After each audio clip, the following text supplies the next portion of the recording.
말도 안 되는 일이 벌어졌습니다. 관세 폭탄에도 불구하고 미국 상류층들이 새벽부터 줄을 섰습니다. 그 이유는 바로 한국 음식 때문이라고 하는데요. 고공행진하는 물가에 한국 라면이 인기를 얻고 있다고 합니다. 과연 무슨 일인지 오늘의 사연 시작합니다. 영상 시작 전 구독과 좋아요는 제작에 큰 힘이 됩니다. 안녕하세요. 저는 텍사스 포트워스에서 자동차 부품 영업을 하고 있는 에드워드입니다. 한국과 인연이 생긴 건 정말 뜻밖의 상황에서였습니다. 모든 일은 불과 한 달 전 미국 전역을 휩쓴 관세 대란에서 시작되었어요. 정부가 수입품에 고율 관세를 부과하기 시작하면서 물가는 하늘을 찌르고 마트 진열대는 하나둘씩 비어가기 시작했죠. 뉴스에서는 연일 경제 위기를 보도했고 사람들은 생필품을 사재기하느라 정신이 없었습니다. 그때 제 눈앞에 믿기 힘든 광경이 펼쳐졌습니다. 텍사스의 대형 창고형 마트, 그곳은 마치 전시 상황을 방불케 했어요. 빈 선반들과 다급하게 물건을 쓸어 담는 사람들 사이로 한 코너만큼은 마치 다른 세계처럼 생생히 살아 움직이고 있었죠. 10여 명, 아니 20명이 넘는 사람들이 질서정연하게 줄을 서서 무언가를 기다리고 있었습니다. 이 혼란의 바닷속 유일한 고요의 섬과도 같은 그 진풍경에 저는 발걸음을 멈출 수밖에 없었어요. 처음엔 정부 보조금 지급이나 특별 할인 행사라도 하는 건가 싶었습니다. 어쩌면 마트 측이 위기 상황에 맞춰 생필품을 특가로 풀었을지도 모른다는 생각이 들었죠. 하지만 가까이 다가가 제 예상은 완전히 빗나갔음을 깨달았습니다. 그들이 그토록 열성적으로 기다리는 물건은 다름 아닌 한국 라면이었어요. 알록달록한 패키지가 담긴 박스들이 컨베이어 벨트를 타고 나오자마자 카트에 담기고 있었죠. 한 가족은 무려 3박스나 되는 라면을 카트에 가득 싣고 마치 보물을 건진 것처럼 만족스러운 표정을 짓고 있었습니다. 그들의 얼굴에서는 불안함보다 기대감이 더 크게 느껴졌어요. 경제 위기의 한가운데서 이런 모습은 참으로 비현실적으로 다가왔습니다. 그런 제가 한국 라면에 관심을 두게 된 건 전적으로 그날의 특이한 광경 때문이었습니다. 사람들이 그토록 열광하는 이유가 뭘까 하는 단순한 호기심이었어요. 하지만 그 호기심이 나중에는 제 가족의 식탁을 완전히 바꿔놓게 될 줄은 몰랐습니다. 관세 폭탄으로 모든 수입품 가격이 폭등하는 상황에서도 왜 유독 한국 라면만은 불티나게 팔리고 있었을까요? 그 의문은 제 머릿속을 계속 맴돌았어요. 돌이켜 생각해보면 저는 항상 미국제일주의를 무의식적으로 실천해온 사람이었어요. 테슬라나 애플 같은 미국 회사 제품에 자부심을 느꼈고 식탁에 오르는 음식도 가능하면 지역 농산물과 미국산 제품을 선호했습니다. 심지어 자동차 부품 영업을 하면서도 항상 미국산 부품의 우수성을 강조하며 판매해왔죠. 이런 성향은 제 아버지로부터 물려받은 것인지도 모릅니다. 불경기를 여러 번 겪으며 자란 아버지는 늘 말씀하셨죠. 미국 제품을 사는 것이 미국인의 일자리를 지키는 길이라고요. 집에 돌아와 텔레비전을 켜니 뉴스에서는 경제 전문가들이 연일 암울한 전망을 내놓고 있었습니다. 식료품 가격은 평균 30% 이상 오를 것이며 특히 수입식품은 더 큰 타격을 받을 거라고 했죠. 아내는 걱정스러운 눈빛으로 장바구니 계획을 다시 세우고 있었고 두 딸 제시카와 에밀리는 그런 부모의 대화를 듣고 불안해하는 모습이었어요. 다음 날 대형마트에 가서 필요한 물건들을 미리 사두기로 결정했습니다. 아직 가격이 더 오르기 전에 서둘러야 했어요. 시간이 지날수록 사재기 현상은 더욱 심해졌습니다. 이웃들은 서로 어느 마트에 무엇이 남아있는지 정보를 공유하기 시작했고 일부 품목은 구매 제한이 걸리기도 했어요. 이런 상황에서 한국 라면이 인기를 끄는 이유가 점점 궁금해졌습니다. 그냥 맛있어서일까요? 아니면 다른 이유가 있을까요? 이런 의문을 안고 다음 날 아침 저는 가족과 함께 창고형 대형마트로 향했습니다. 그리고 그곳에서 저는 단순한 식품 이상의 무언가를 발견하게 됐죠. 다음 날 아침 일찍 우리 가족은 창고형 대형마트로 향했습니다. 평소 주말 아침에는 한산하던 곳이었는데 주차장은 이미 차로 가득 찼어요. 차에서 내리자마자 사람들이 카트를 밀며 부산하게 움직이는 모습이 눈에 들어왔습니다. 모두가 뭔가에 쫓기는 듯한 표정이었죠. 아내와 두 딸과 함께 마트로 들어서자 그곳은 마치 전쟁터 같았어요. 평소 질서정연하던 진열대는 여기저기 물건들이 어지럽게 놓여 있었고 일부 코너는 이미 텅 비어 있었습니다. 제일 먼저 화장지와 생수를 확보하기 위해 서둘렀어요. 다행히 몇 팩이 남아 있었지만 이미 한 사람당 구매 제한이 걸려 있었습니다. 통조림 코너로 향했을 때는 이미 인기 품목은 동인한 상태였어요. 남은 것은 대부분 가격이 비싸거나 인기 없는 종류뿐이었습니다. 이런 광경은 코로나 팬데믹 시기를 떠올리게 했죠. 그때도 비슷한 사재기 현상이 있었지만 이번에는 더 절박한 분위기가 느껴졌어요. 식품 코너를 돌아다니던 중 문득 전날 봤던 한국 라면 코너가 생각났습니다. 과연 오늘도 그곳에 사람들이 몰려 있을까? 호기심에 아내와 아이들에게 잠시 라면 코너에 들러보자고 제안했어요. 예상대로 그곳에는 여전히 사람들이 모여 있었습니다. 하지만 이미 많은 종류가 품절되어 있었고 남은 것도 얼마 없어 보였어요. 그때였습니다. 갑자기 고요했던 라면 코너에 날카로운 목소리가 번개처럼 내리쳤습니다. 대체 뭐 하는 짓들입니까? 여러분. 까칠한 회색 머리에 깊게 파인 주름을 가진 중년 남성이 카트를 세워두고 두 팔을 허공에 치켜들었습니다. 그의 얼굴은 분노로 벌겋게 달아올라 있었어요. 마치 오랫동안 참아온 분노가 화산처럼 터져나오는 듯 했습니다. 왜들 이 외국 라면에 목숨 거는 겁니까? 정신 차리세요. 우리 미국 라면도 있는데. 왜 굳이 이런 수입품에 돈을 쏟아붓는 건데요? 그의 목소리는 마트 전체에 울려 퍼질 정도로 커졌고 사람들의 시선이 일제히 그에게 꽂혔습니다. 입고 있던 성조기 무늬 셔츠가 그의 애국심을 더욱 강조하는 듯 했어요. 그는 진열대에 놓인 한국 라면 상자를 손가락으로 가리키며 계속해서 열변을 토했습니다. 여러분, 지금 우리나라가 어떤 상황인지 아십니까? 한국은 지금 이 순간에도 우리와 무역 전쟁 중입니다. 그들은 우리 상품에 엄청난 관세를 매기고 있어요. 그런데 우리는 여기서 그들의 제품을 사재기하고 있다니. 이게 말이나 됩니까? 그의 목소리에는 분노뿐만 아니라 어딘가 모르게 상처받은 듯한 떨림도 느껴졌습니다. 아마도 개인적인 이유가 있는 것 같았어요. 어쩌면 그도 이 불경기에 직장을 잃었거나 사업체가 어려움을 겪고 있는지도 모르겠다는 생각이 들었습니다. 이런 외국 제품 사느라 돈 쓰는 건 미국 경제를 더 어렵게 만드는 겁니다. 애국심이 어디 있습니까?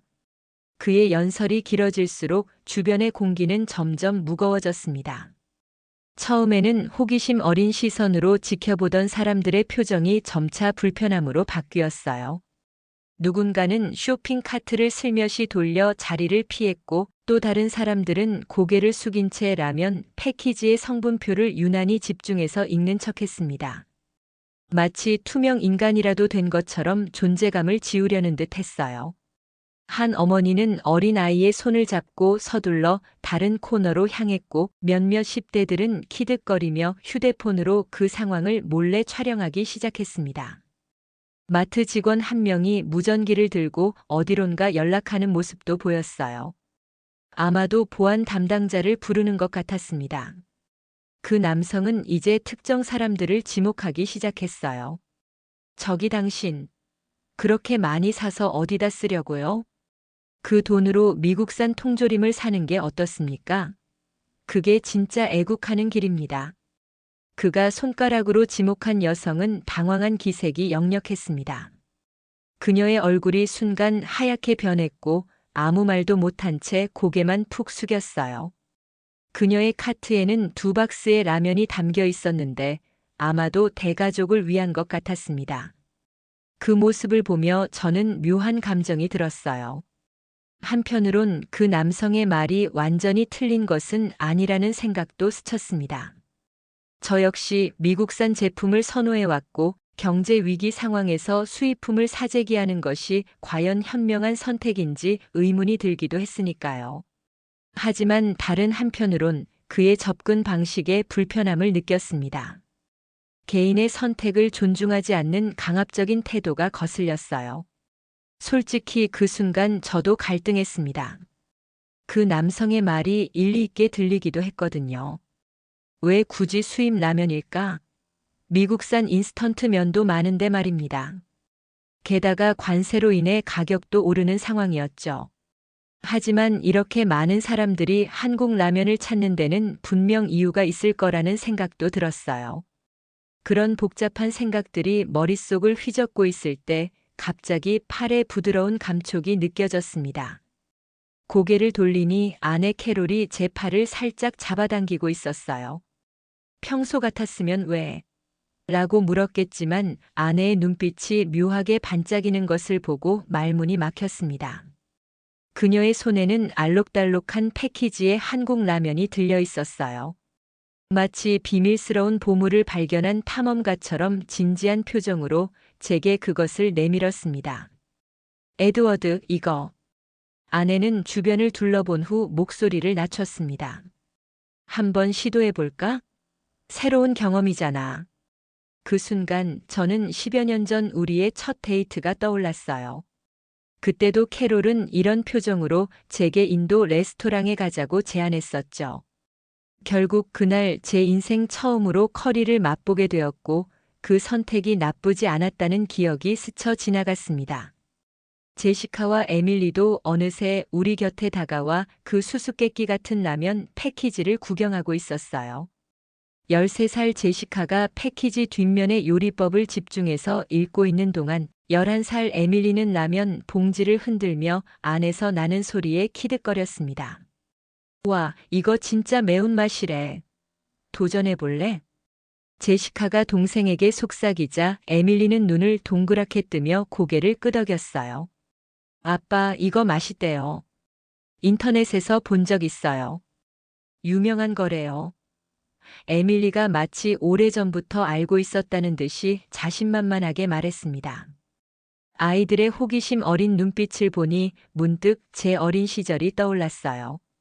새로운 것에 대한 두려움 없이 모든 것이 흥미롭고 도전해 볼 만한 가치가 있다고 믿었던 그 시절. 가격표를 슬쩍 확인해 보니 생각보다 합리적이었습니다. 물가가 오른 지금 한 끼 식사치고는 나쁘지 않은 가격이었어요. 아내는 제 표정 변화를 놓치지 않고 더 밀어붙였습니다. 그 남성의 시선이 느껴졌지만 이미 결정한 일이었습니다. 카트를 밀고 다른 코너로 이동하는 동안 문득 이 작은 선택이 우리 가족에게 어떤 변화를 가져올지 상상하지 못했어요.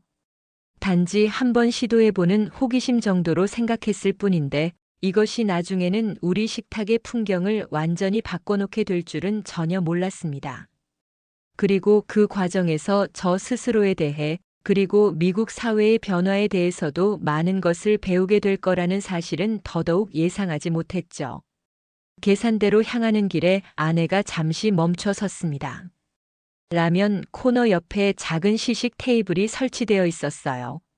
마트 직원이 한국 라면을 시식용으로 끓여 작은 종이컵에 나눠주고 있었습니다.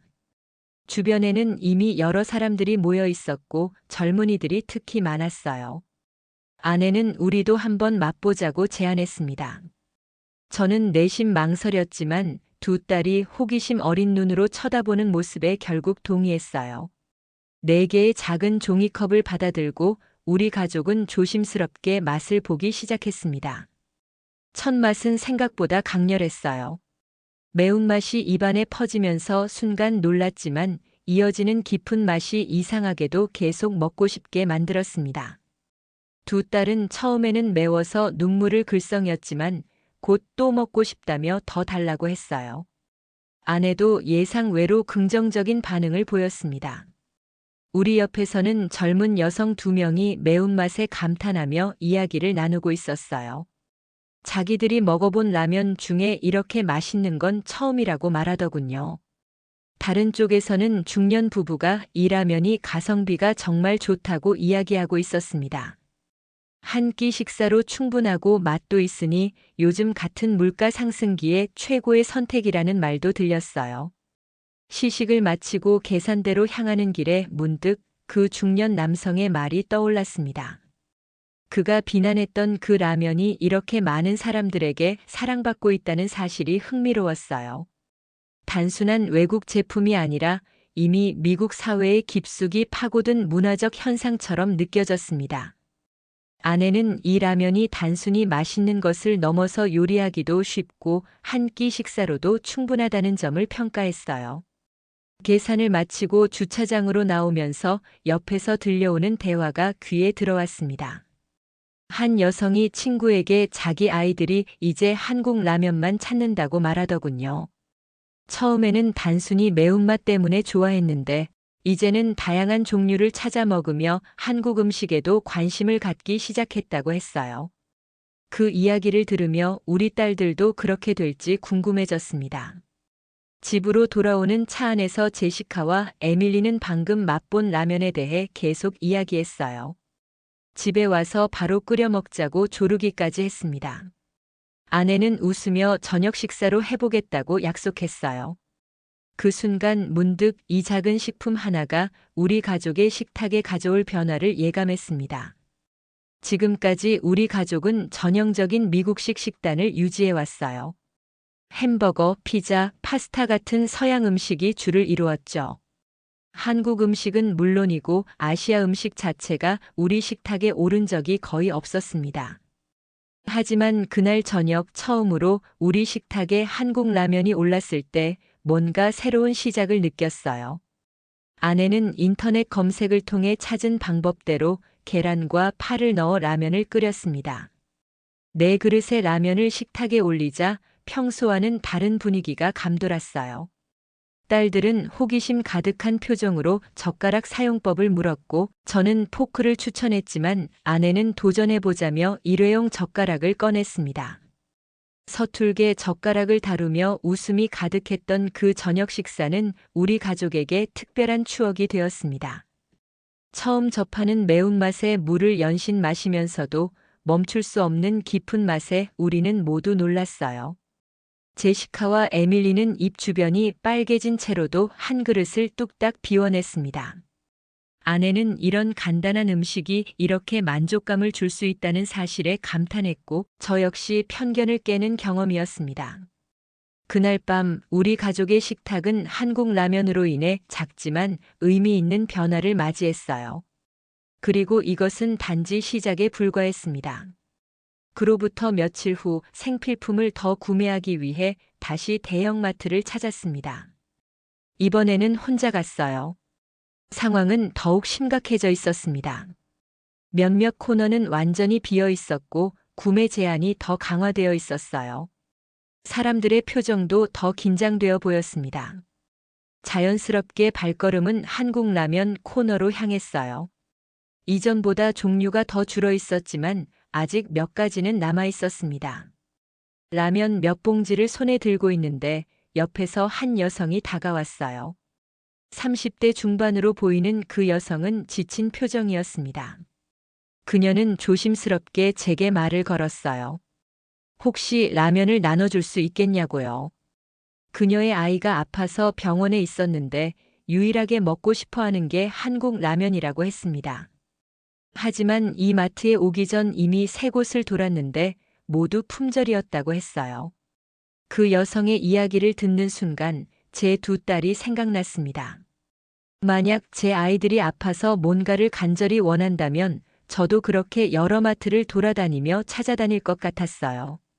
망설임 없이 제 손에 있던 라면 패키지를 반으로 나눠 그녀에게 건넸습니다. 그녀의 눈에 눈물이 고였어요. 너무 고맙다며 몇 번이나 인사를 했습니다. 그 순간 제가 느낀 감정은 단순한 도움을 준 만족감을 넘어 뭔가 더 깊은 연결감이었어요. 라면 몇 개를 나눠준 것은 별거 아닌 행동이었을지 모릅니다. 하지만 그 작은 나눔이 누군가에게는 큰 위로가 될 수 있다는 사실을 깨달았어요. 그리고 이런 상황에서 우리가 서로 도울 수 있다는 사실이 마음에 와닿았습니다. 평소라면 그냥 스쳐 지나갔을 순간이 지금의 상황에서는 의미 있는 교류가 되었던 거죠. 마트를 나서면서 문득 그 중년 남성의 말이 다시 떠올랐습니다. 단순히 외국 제품이냐, 미국 제품이냐의 문제가 아니었어요. 이미 한국 라면은 많은 미국인들의 일상 속에 자리 잡았고 어떤 이에게는 위로가 되는 음식이었던 겁니다.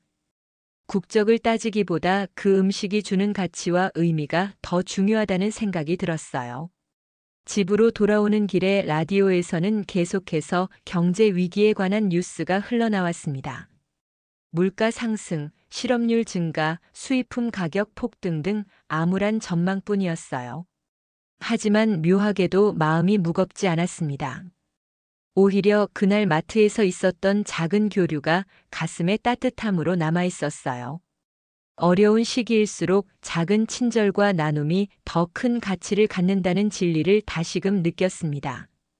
집에 도착해 라면 봉지를 내려놓으며 아내에게 오늘 있었던 일을 이야기했어요. 아내는 잠시 생각에 잠기더니 우리도 좀 더 나눔을 실천할 방법이 없을지 고민해 보자고 했습니다. 두 딸도 엄마 아빠의 대화를 들으며 자기들도 도울 수 있는 방법이 있냐고 물었어요. 그 순간 우리 가족은 단순히 한국 라면을 넘어 이 위기 상황에서 우리가 할 수 있는 역할에 대해 생각하기 시작했습니다. 저녁 식사를 준비하면서 아내는 인터넷에서 한국 라면을 활용한 다양한 요리법을 찾아보았어요. 단순히 끓여 먹는 것을 넘어 볶음밥이나 부대찌개 스타일로 변형해서 먹는 방법들이 많았습니다. 그날 저녁 우리는 라면을 활용한 새로운 요리에 도전했고 예상보다 훨씬 만족스러운 결과를 얻었어요. 식사를 마친 후 아이들은 다음엔 어떤 한국 음식을 먹어볼 수 있을지 궁금해했습니다. 한국 라면이라는 작은 시작이 우리 가족에게 새로운 세계를 열어준 것 같았어요. 그날 밤 뉴스를 보며 놀라운 소식을 접했습니다. 한국 라면 품절 대란이 미국 전역으로 확산되고 있다는 내용이었어요. 지역 뉴스에서는 대형마트 앞에 사람들이 줄을 서서 한국 라면이 입고되기를 기다리는 모습을 보여주었습니다. 리포터는 관세로 인한 물가 폭등 속에서 가격 대비 만족도가 높은 한국 라면이 서민층의 새로운 식품으로 부상하고 있다고 보도했어요. 화면을 통해 다양한 사람들의 인터뷰가 나왔습니다. 한 대학생은 비싼 외식 대신 한국 라면으로 식비를 절약하면서도 맛있게 먹고 있다고 말했어요. 내 아이를 둔 어머니는 아이들이 한국 라면을 좋아해서 적은 비용으로 온 가족이 만족할 수 있는 식사를 제공할 수 있다고 했습니다.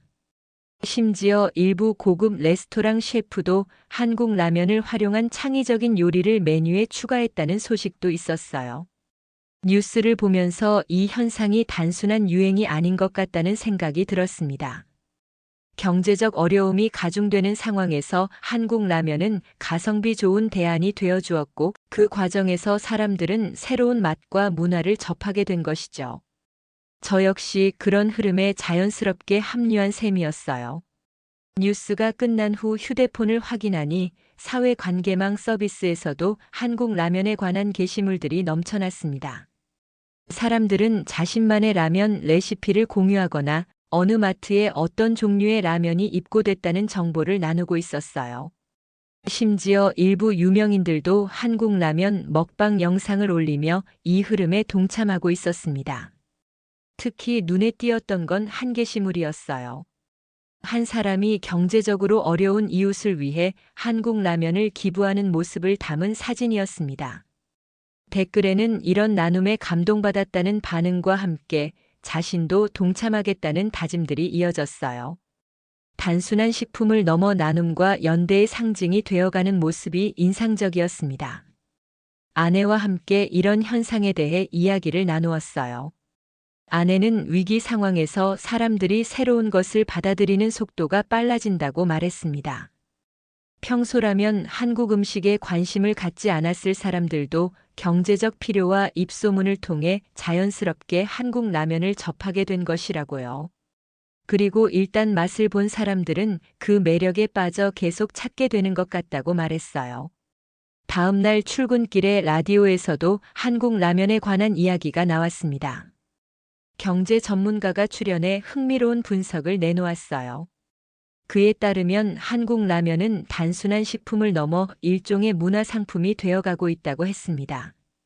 맛있고 저렴하다는 기본적인 장점과 함께 한국 드라마나 음악 등 대중문화의 인기에 힘입어 더욱 주목받고 있다는 분석이었어요.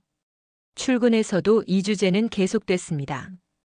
동료들과의 대화에서 한국 라면이 화제로 올랐어요. 놀랍게도 많은 동료들이 이미 한국 라면을 시도해봤거나 구하기 위해 여러 마트를 돌아다녔다고 했습니다. 한 동료는 주말에 가족과 함께 한국 식료품점을 방문할 계획이라고 하더군요. 단순히 라면뿐만 아니라 다른 한국 식품에도 관심이 생겼다고 했어요. 그날 하루 종일 이 현상에 대해 생각했습니다.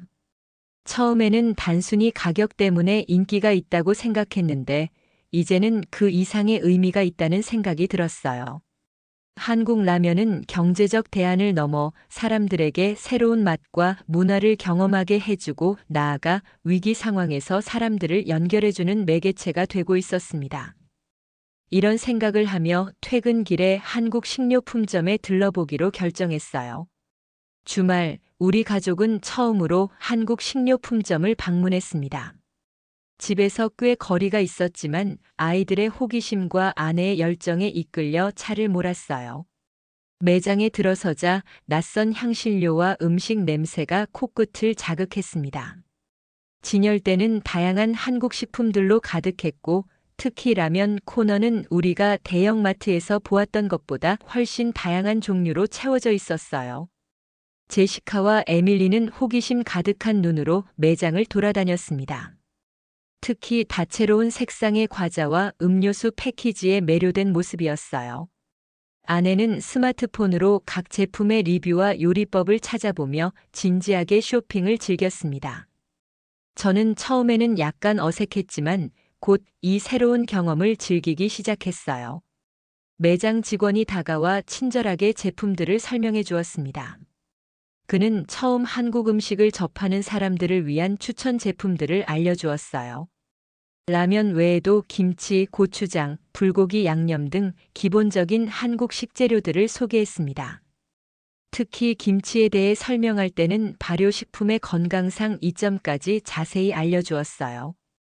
우리는 몇 가지 다양한 종류의 라면과 함께 김치, 간단한 반찬류, 그리고 한국 과자들을 장바구니에 담았습니다. 계산대에서 만난 다른 미국인 가족도 우리처럼 한국 식품을 처음 접한다며 반갑게 인사를 나눴어요. 그들도 한국 라면의 인기에 힘입어 다른 한국 음식에도 관심을 갖게 되었다고 했습니다. 집으로 돌아와 그날 저녁 우리는 처음으로 김치와 함께 라면을 끓여 먹었습니다. 아이들은 처음에는 김치의 강한 향과 맛에 놀랐지만 라면과 함께 먹으니 의외로 잘 어울린다며 좋아했어요. 아내는 인터넷에서 본 방법대로 계란과 파, 그리고 약간의 고기까지 넣어 한 끼 식사로 충분한 라면을 완성했습니다. 식사를 마친 후 에밀리가 흥미로운 질문을 했어요. 한국은 어떤 나라이고 왜 이렇게 맛있는 음식을 만들게 되었는지 궁금하다고 했습니다. 그 질문을 계기로 우리 가족은 함께 인터넷으로 한국에 대해 찾아보기 시작했어요. 역사, 문화, 음식뿐만 아니라 최근의 대중문화까지 다양한 정보를 접했습니다. 제시카는 한국 음악에 관심을 보였고 에밀리는 한국 역사에 대해 더 알고 싶어 했어요.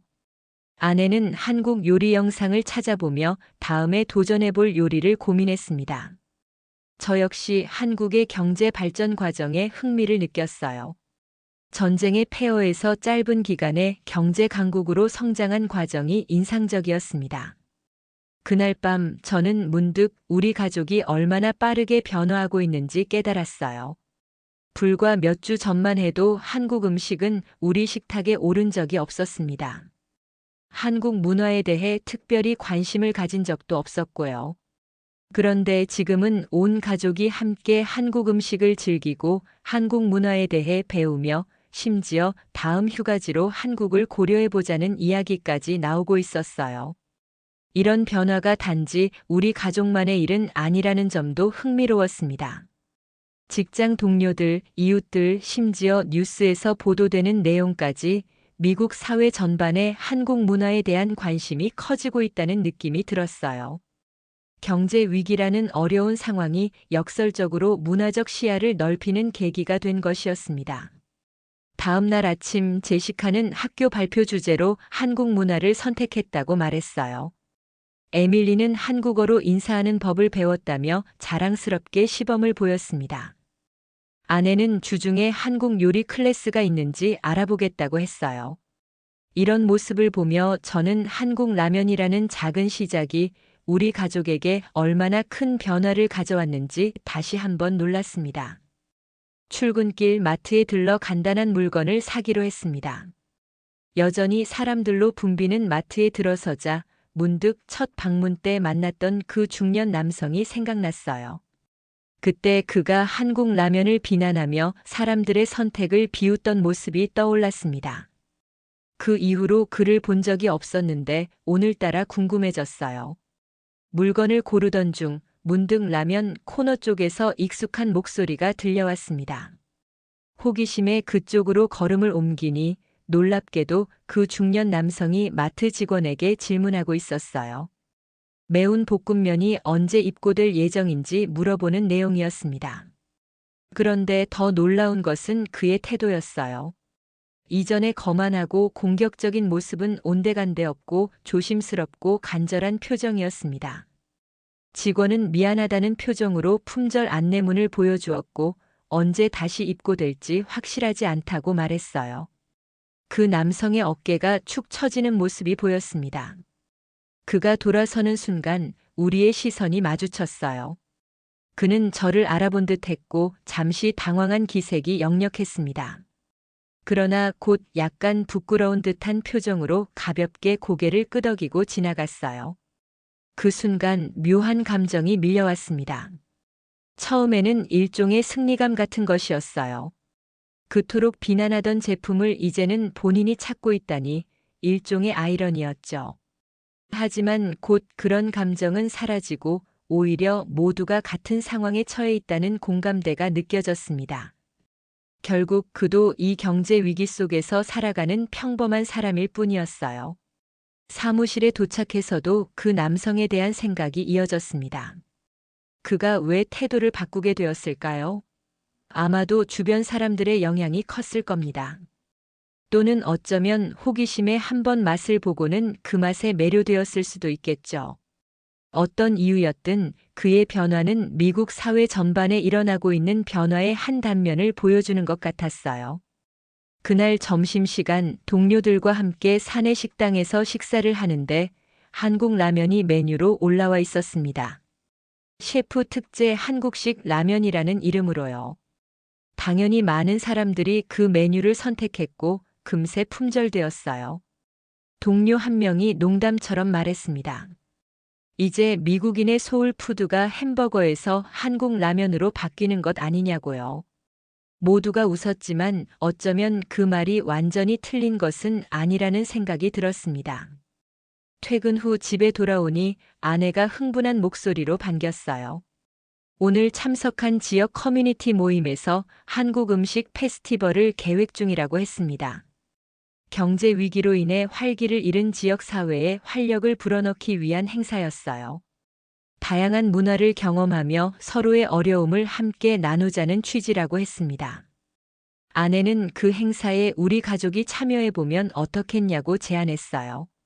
아직 한국 음식을 잘 알지는 못하지만 함께 배우고 나누는 과정이 중요하다고 말했습니다. 저는 기꺼이 동의했어요. 아이들도 신나서 어떤 활동을 할 수 있을지 이야기를 나누기 시작했습니다. 저녁 식사 때 에밀리가 마트에서 있었던 일을 물어봤어요. 자세히 이야기해주자 에밀리는 잠시 생각에 잠기더니 말했습니다. 사람들은 처음에는 새로운 것을 두려워하지만 용기를 내어 시도해보면 생각보다 좋을 수 있다는 걸 배우게 된다고요. 11살 아이의 입에서 나온 말이라고 믿기 어려울 정도로 깊은 통찰이었습니다. 제시카는 한국 음식에 익숙해지면서 더 넓은 세계를 볼 수 있게 된 것 같다고 말했어요. 이전에는 미국 음식만이 최고라고 생각했는데 이제는 다른 나라의 음식도 각자의 매력이 있다는 걸 알게 되었다고 했습니다. 13살 아이의 마음속에서 이미 문화적 포용력이 자라고 있다는 사실에 가슴이 뭉클했어요. 그날 밤 텔레비전 뉴스에서는 한국 라면이 경제 위기 속 미국인들의 새로운 주식이 되고 있다는 특집 보도를 했습니다. 한국 라면 수입량이 전년 대비 300% 증가했으며 일부 지역에서는 구하기 위한 대기 목록까지 생겼다고 했어요. 경제학자들은 이 현상을 분석하며 위기 속에서 사람들이 가성비와 만족감을 동시에 추구하는 소비 패턴의 변화라고 설명했습니다. 뉴스를 보며 문득 그 중년 남성의 얼굴이 다시 떠올랐어요. 그가 결국 한국 라면의 맛과 가치를 인정하게 된 것처럼 미국 사회 전체가 조금씩 변화하고 있다는 생각이 들었습니다. 외국 제품에 대한 편견을 넘어 진정한 가치를 인정하고 받아들이는 모습이 곳곳에서 보였어요. 그리고 그 변화의 중심에 의외로 라면이라는 간단한 음식이 자리하고 있다는 사실이 놀라웠습니다. 오늘은 우리 지역 커뮤니티 센터에서 열리는 문화 다양성 축제 날입니다. 아내의 제안으로 우리 가족은 한국 라면 부스를 맡게 되었어요. 처음에는 한국 문화에 대해 잘 알지 못하는 우리가 과연 이 역할을 잘 해낼 수 있을까 걱정도 했습니다. 하지만 지난 몇 주간 우리가 배우고 경험한 것들이 생각보다 많다는 걸 깨달았어요. 축제장에 도착하자 다양한 국가의 음식과 문화를 소개하는 부스들이 눈에 들어왔습니다. 멕시코, 이탈리아, 인도 등 여러 나라의 음식 부스가 사람들로 붐비고 있었어요. 우리 가족이 맡은 한국 라면 부스도 생각보다 많은 관심을 받고 있었습니다. 아내는 지난 며칠간 인터넷으로 찾아본 다양한 라면 레시피를 준비했고 아이들은 한국어로 간단한 인사말을 외워 방문객들을 맞이했어요. 처음에는 서툴렀지만 시간이 지날수록 우리는 점점 자신감을 얻었습니다. 제시카와 에밀리는 또래 아이들에게 젓가락 사용법을 가르쳐주며 즐거워했고 아내는 라면에 계란과 파, 김을 더해 맛을 내는 방법을 설명했어요. 저는 한국 라면이 미국 사회에 미치고 있는 영향에 대해 이야기하며 방문객들과 대화를 나눴습니다. 놀랍게도 많은 사람들이 이미 한국 라면에 대해 알고 있었어요. 각자의 경험과 좋아하는 종류, 그리고 나만의 특별한 레시피를 공유하며 대화가 이어졌습니다. 어떤 사람들은 한국 라면을 통해 처음으로 한국 문화에 관심을 갖게 되었다고 말하기도 했어요. 심지어 몇몇은 한국 여행을 계획 중이라고 했습니다. 축제가 절정에 달했을 때 멀리서 익숙한 얼굴이 보였어요. 그 중년 남성이었습니다. 그는 가족과 함께 축제를 둘러보고 있었고 잠시 후 우리 부스 앞에 섰어요. 처음에는 약간 어색한 분위기였지만 그는 곧 미소를 지으며 말을 건넸습니다. 자신이 처음에는 한국 제품에 대해 편견이 있었지만 지금은 매일 아침 한국 라면을 먹는다고 고백했어요. 심지어 자녀들에게 한국어를 배우도록 격려하고 있다고 말했습니다. 그의 솔직한 고백에 저는 마음이 따뜻해졌어요. 사람의 생각이 변할 수 있다는 것, 그리고 그런 변화가 작은 경험에서 시작될 수 있다는 사실이 감동적이었습니다. 우리는 서로의 경험을 나누며 한국 음식과 문화에 대한 이야기를 이어갔어요. 이전의 갈등은 온데간데 없이 사라지고 공통의 관심사로 연결된 새로운 관계가 형성되었습니다. 축제가 끝나갈 무렵 지역 신문사 기자가 우리 부스를 찾아왔어요. 경제 위기 속에서 다양한 문화를 통해 지역 사회가 어떻게 하나가 되고 있는지에 대한 기사를 쓰고 있다고 했습니다. 인터뷰 요청에 우리 가족은 기꺼이 응했고 한국 라면을 통해 경험한 변화와 깨달음을 진솔하게 이야기했어요. 집으로 돌아오는 길 차 안에서 우리 가족은 오늘의 경험에 대해 이야기를 나눴습니다. 에밀리는 자신이 다른 나라의 문화를 소개하는 역할을 할 수 있다는 사실이 자랑스러웠다고 말했어요. 제시카는 사람들이 서로 다른 문화를 존중하고 배울 때 세상이 더 나아질 수 있다고 생각한다고 했습니다. 아내는 이번 경험이 우리 가족에게 새로운 세계를 열어주었다고 느꼈다고 말했어요. 저는 잠시 생각에 잠겼습니다. 불과 몇 주 전 단지 호기심으로 집어든 한국 라면이 우리 가족에게 그리고 이 지역 사회에 이렇게 큰 변화를 가져올 줄은 상상도 못했어요. 그것은 단순한 식품을 넘어 문화적 교류의 매개체가 되었고 경제적 어려움 속에서 사람들을 연결해주는 다리가 되었습니다. 지금 미국은 여전히 경제 위기 속에 있습니다. 물가는 계속 오르고 사람들의 생활은 점점 팍팍해지고 있어요. 하지만 이런 어려운 시기일수록 서로를 이해하고 도움을 주고받는 공동체 의식이 더욱 중요하다는 것을 깨닫게 되었습니다. 그리고 때로는 한국 라면처럼 작고 일상적인 것에서 그런 연결의 시작점을 발견할 수 있다는 사실도 알게 되었어요. 오늘날 미국의 대형마트에서 가장 빨리 품절되는 품목이 한국 라면이라는 사실은 더 이상 놀랍지 않습니다. 그것은 단순한 유행이나 경제적 선택을 넘어 문화적 포용과 새로운 경험에 대한 열린 마음의 상징이 되었어요. 저와 우리 가족에게도 한국 라면은 이제 단순한 음식이 아닙니다. 그것은 우리의 시야를 넓혀준 매개체이자 우리 가족을 더 가깝게 해준 소중한 경험의 시작점이었어요. 저는 이제 깨달았습니다. 위기의 시대에 진정으로 필요한 것은 서로를 이해하고 존중하는 마음, 그리고 새로운 것에 대한 열린 태도라는 것을요. 한국 라면이라는 작은 시작이 우리에게 그런 깨달음을 선물해 주었습니다. 그리고 그 깨달음은 앞으로도 우리 가족과 함께할 것입니다.